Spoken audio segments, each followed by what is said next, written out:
नमस्कार साथियों, मैं मुकेश यादव आपके अपने YouTube channel MK study point पर बहुत बहुत स्वागत है। आज का टॉपिक है विधायिका। और विधायिका में हम लोग देखेंगे एक केंद्र की विधायिका है और एक राज्य की विधायिका है। केंद्र की विधायिका में संसद है अनुच्छेद 79 के तहत, जबकि संपूर्ण राज्य की विधायिका में अगर देखें तो संपूर्ण राज्य विधानमंडल है जो अनुच्छेद 168 के तहत शामिल है। संसद में लोकसभा, राज्यसभा और राष्ट्रपति शामिल होते हैं, और जबकि राज्य विधानमंडल में अगर देखें तो राज्य विधानमंडल एक सदनी है, एक दो सदनी है। एक सदनी में जो राज्यपाल और विधानसभा शामिल होते हैं, और अगर दो सदनी देखें तो राज्यपाल, विधानसभा और विधान परिषद से मिलकर बनता है। तो विधायिका शुरू करते हैं। विधायिका में देखते हैं क्या क्या प्रावधान किया गया है। तो विधायिका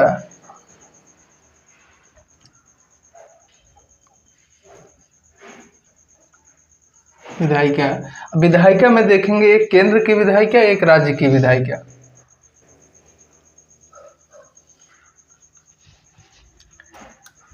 तो केंद्र की विधायिका देखें, अगर केंद्र की विधायिका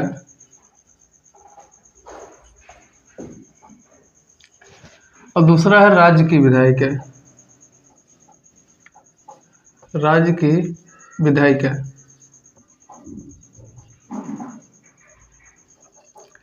अब केंद्र की विधायिका में संसद है, संसद जो अनुच्छेद 79 के तहत शामिल है। और राज्य की विधायिका में देखें तो संपूर्ण राज्य विधानमंडल है, संपूर्ण राज्य विधानमंडल है, राज्य विधानमंडल है जो अनुच्छेद 168 के तहत शामिल है। अब बात आती है कि संसद में कौन कौन से लोग शामिल होते हैं और राज्य विधानमंडल में कौन कौन से लोग शामिल होते हैं। तो देखते हैं, संसद में एक तो राष्ट्रपति शामिल होंगे,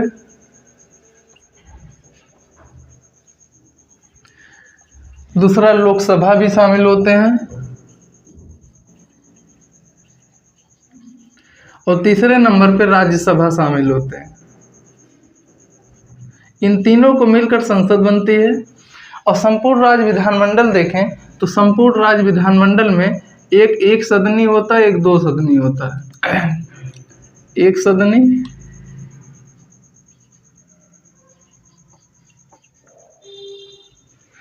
RVM राज्य विधानमंडल, एक सदनी राज्य विधानमंडल और दो सदनी राज्य विधानमंडल। दो सदनी RVM इसको लिख सकते हैं राज्य विधानमंडल। अब एक सदनी में देखते हैं कौन कौन से लोग शामिल होते हैं। तो एक सदनी में एक तो राज्यपाल और विधानसभा मिलकर बनता है। एक सदनी विधानसभा को अनुच्छेद 170 में शामिल किया गया है।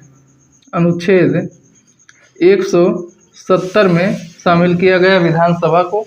वहीं द्विसदनी विधानमंडल, राज्य विधानमंडल देखें तो इसमें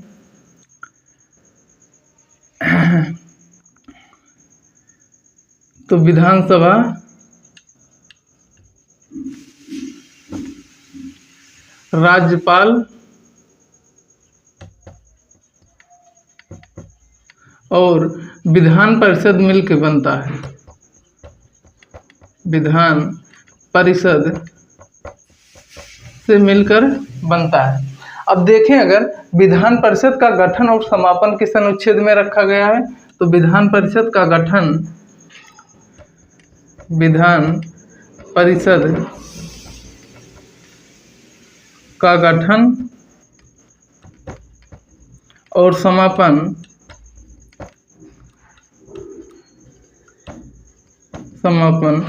और दूसरा देख लेते हैं विधान परिषद का संरचना। विधान परिषद की संरचना। तो देखिए विधान परिषद का गठन और समापन ये जो अनुच्छेद 169 में रखा गया है, अनुच्छेद 169 में रखा गया है। जबकि विधान परिषद की अगर संरचना की बात करें इसे अनुच्छेद 171 में शामिल किया गया है, अनुच्छेद 171 में शामिल किया गया है। इस प्रकार से जो विधायिका है, एक केंद्र की विधायिका, एक राज्य की विधायिका। केंद्र की विधायिका में संसद है और संसद जो है वो राष्ट्रपति और लोकसभा और राज्यसभा मिलकर बनता है, अनुच्छेद 79 में शामिल किया गया है। वहीं देखें अगर राज्य की विधायिका में तो संपूर्ण राज्य विधानमंडल है जो अनुच्छेद 168 में शामिल किया गया है। उसके बाद संपूर्ण राज्य विधानमंडल में देखें तो एक सदनीय राज्य विधानमंडल होता है, एक 2 सदनीय राज्य विधानमंडल होता है। एक सदनीय में राज्यपाल और विधानसभा से मिलकर बनता है, जिसमें विधानसभा को अनुच्छेद 170 में शामिल किया गया है। और वहीं अगर 2 सदनीय राज्य विधानमंडल देखें तो यह विधानसभा और राज्यपाल और विधान परिषद से मिलकर बनता है। अब बात करें कि विधान परिषद का गठन और समापन या उत्सादन भी लिखा रहता है, समापन को उत्सादन भी देते हैं एग्जाम में, तो इसको जो अनुच्छेद 169 में शामिल किया गया है। वहीं बात करें कि विधान परिषद की संरचना को किस अनुच्छेद में शामिल किया गया है तो इसे अनुच्छेद 171 में शामिल किया गया है। इस प्रकार से आपकी विधायिका है।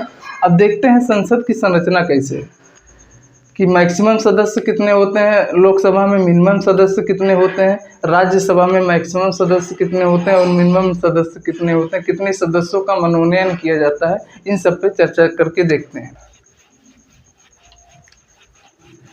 तो संसद की संरचना,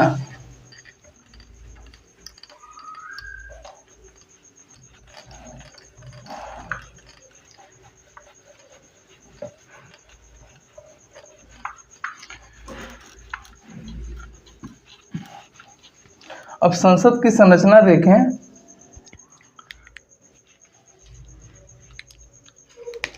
संसद की संरचना, संसद की संरचना अगर देखें तो संसद की संरचना में एक लोकसभा है, एक राज्यसभा है, एक लोकसभा है और एक राज्यसभा है।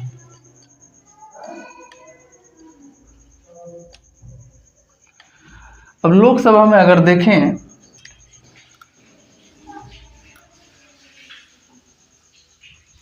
तो अधिकतम सदस्यों की संख्या और वर्तमान में सदस्यों की संख्या, अधिकतम सदस्यों की संख्या, सदस्यों की संख्या और वहीं देखें वर्तमान में सदस्यों की संख्या, वर्तमान में सदस्यों की संख्या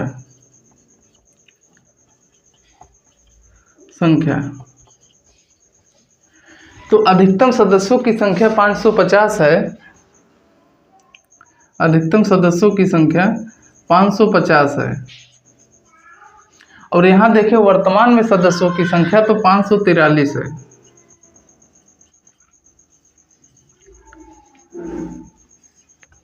पाँच थी, पहले 552 था जो 104वें संविधान संशोधन के माध्यम से उसे हटा दिया गया। उसके बाद 543 में अगर देखें, अब इसमें राज्यसभा में अगर देखें तो राज्यसभा में मैक्सिमम सदस्यों की संख्या और वर्तमान में सदस्यों की संख्या, वर्तमान में सदस्यों की संख्या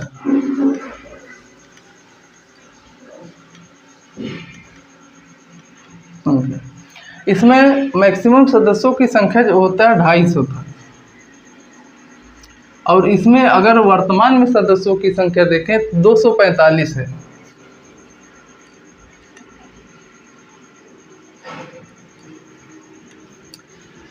अब देखते हैं जो लोकसभा है उसमें जो अधिकतम सदस्यों की संख्या 550 है, उसमें देखते हैं 30 जो है वो मैक्सिमम राज्यों से होते हैं और 20 जो है वो केंद्र शासित प्रदेश से शामिल किए जाते हैं। तो 530 सदस्य अगर इसमें देख सकते हैं, 530 सदस्य मैक्सिमम राज्यों से शामिल होते हैं और 20 सदस्य जो होते हैं वो केंद्र शासित प्रदेश से शामिल किए जाते हैं। केंद्र शासित प्रदेश से शामिल होते हैं। ये तो मैक्सिमम सदस्यों का बंटवारा हो गया। अगर वर्तमान में सदस्यों का बंटवारा की देखें तो ये राज्य से शामिल होते हैं, राज्य से शामिल होते हैं और 19 सदस्य जो है ये केंद्र शासित प्रदेश से शामिल होते हैं। केंद्र शासित प्रदेश से शामिल होते हैं। ये इनकी संरचना है लोकसभा की। अगर राज्यसभा की संरचना के बारे में बात करें तो 238 सदस्य जो होते हैं वो राज्य और केंद्र शासित प्रदेश से शामिल होते हैं। राज्य एवं केंद्र शासित प्रदेश से शामिल होते हैं।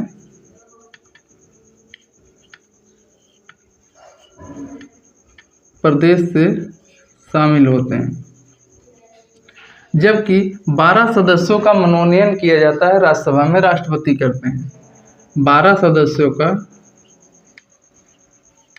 सदस्यों का मनोनयन होता है। ये जो है मैक्सिमम सदस्यों का बंटवारा है। अगर वर्तमान में देखें सदस्यों की संख्या 245 है। अब इसमें विभाजन कैसे किया जाता है? इसमें विभाजन जो है 225 सदस्यों का राज्यों से, 225 सदस्यों का राज्यों से और 12 सदस्यों का मनोनयन किया जाता है। 12 सदस्यों का मनोनयन होता है। 8 सदस्यों को केंद्र शासित प्रदेश से सम्मिलित किया जाता है। केंद्र शासित प्रदेश से शामिल किया जाता है। इस तरीके से टोटल जो है आपका 245 सदस्य होते हैं। एक बार फिर से देखते हैं कि अगर संसद की संरचना में देखें तो संसद की संरचना को अनुच्छेद 79 में शामिल किया गया है। ठीक, उसके बाद इसको दो भागों में तोड़ के देख सकते हैं। एक राष्ट्रपति तो इसमें शामिल है, तो राष्ट्रपति तो हो चुका है। लोकसभा देखें और राज्यसभा। तो लोकसभा में अगर मैक्सिमम सदस्यों की संख्या और वर्तमान में सदस्यों की संख्या देखें तो मैक्सिमम सदस्यों की संख्या 550 है, जिसमें 530 सदस्य मैक्सिमम राज्यों से शामिल होते हैं, 20 सदस्य केंद्र शासित प्रदेश से शामिल होते हैं। जबकि अगर वर्तमान में सदस्यों की संख्या लोकसभा में देखें तो 543 है। अब इसमें 524 को राज्यों से शामिल किया जाता है, 19 जो है केंद्र शासित प्रदेश से शामिल किया जाता है। वहीं राज्यसभा की अगर बात करें तो राज्यसभा में मैक्सिमम सदस्यों की संख्या 250 है, जिसमें 238 सदस्य राज्य एवं केंद्र शासित प्रदेश से शामिल होते हैं, जबकि 12 सदस्यों का मनोनयन किया जाता है, राष्ट्रपति करते हैं। वर्तमान में सदस्यों की संख्या अगर देखें तो 245 है राज्यसभा में, जिसमें 225 सदस्य राज्यों से शामिल होते हैं, 12 सदस्यों का मनोनयन किया जाता है और 8 सदस्य जो केंद्र शासित प्रदेश से शामिल होते हैं। इस प्रकार टोटल सदस्यों की संख्या जो होती है राज्यसभा में वो 245 होती है।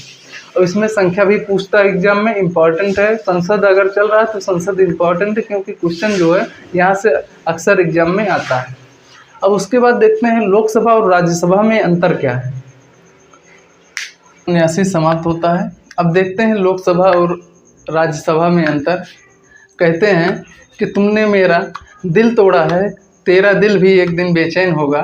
तुमने मेरा दिल तोड़ा है, तेरा दिल भी एक दिन बेचैन होगा। मज़ा तो तब आएगा जब तेरा पति भी एक दिन मेरा फैन होगा। जब तेरा पति भी एक दिन मेरा फैन होगा।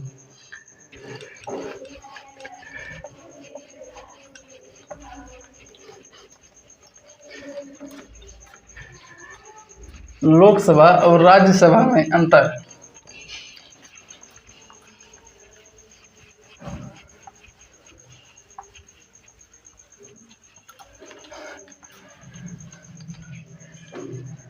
लोकसभा और राज्यसभा में अंतर देखें,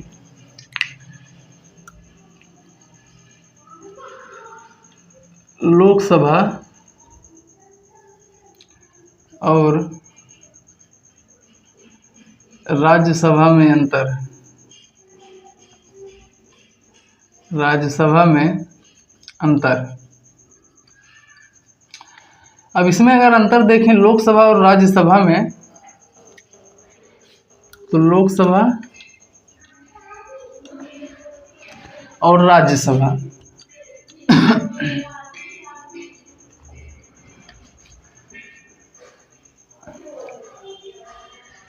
तो देखते हैं लोकसभा में अगर देखें तो लोकसभा का गठन देखें तो लोकसभा का गठन 1952 में हुआ है, जबकि राज्यसभा का गठन भी 1952 में हुआ है। तो लोकसभा का गठन अगर देखें, लोकसभा का गठन 1952 में किया गया है,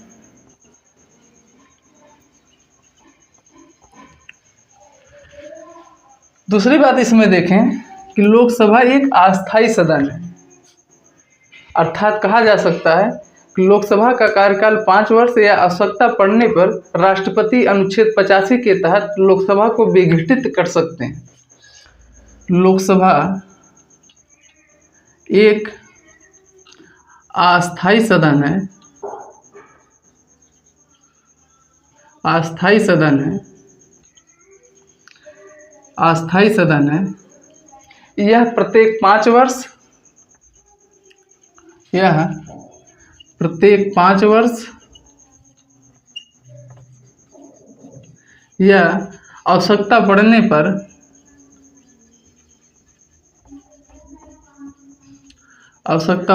पर राष्ट्रपति अनुच्छेद 85 के तहत लोकसभा को विघटित कर सकते हैं, लोकसभा को विघटित कर सकते हैं, कर सकते हैं। तीसरी बात इसमें देखें कि निर्वाचन अगर देखें लोकसभा का, तो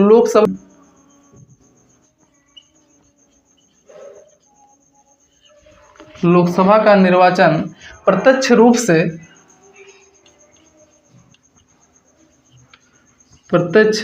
रूप से जनता द्वारा किया जाता है, जनता द्वारा किया जाता है। चौथी बात अगर इसमें देखें तो लोकसभा का अगर चुनाव लड़ने के लिए न्यूनतम आयु पूछे तो 25 वर्ष है। चुनाव लड़ने की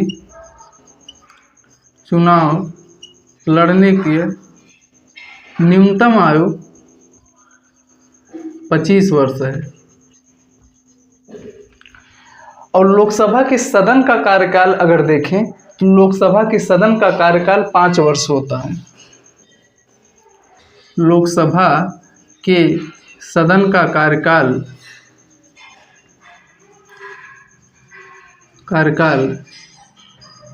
5 वर्ष होता है।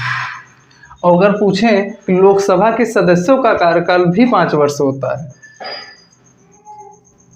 लोकसभा के सदस्यों का कार्यकाल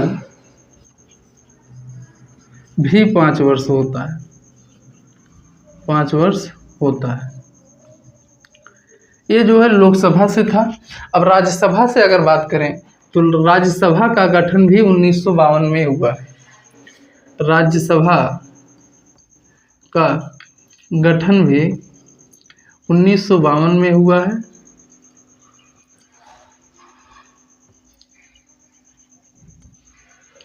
दूसरी बात देखें कि राज्यसभा जो अस्थायी सदन है, अर्थात इसका विघटन नहीं होता है। राज्यसभा एक अस्थायी सदन है, अस्थायी सदन है, इसका विघटन नहीं होता है। इसका विघटन नहीं होता है।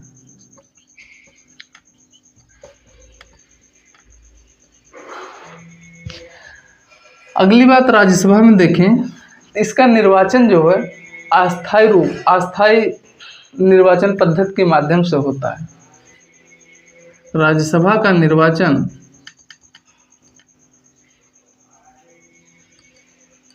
अप्रत्यक्ष पद्धति के माध्यम से होता है,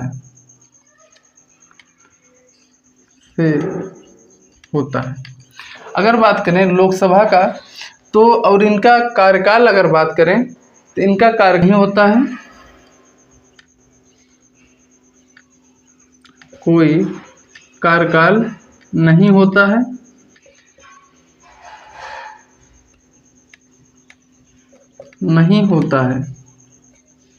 ठीक, उसके बाद देखें कि राज्यसभा में चुनाव लड़ने के लिए अगर न्यूनतम आयु की बात करें तो इसमें 30 साल होता है। राज्यसभा में चुनाव लड़ने की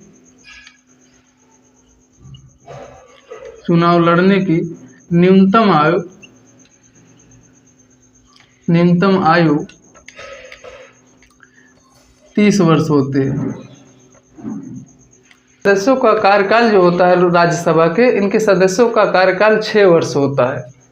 राज्यसभा के सदस्यों का कार्यकाल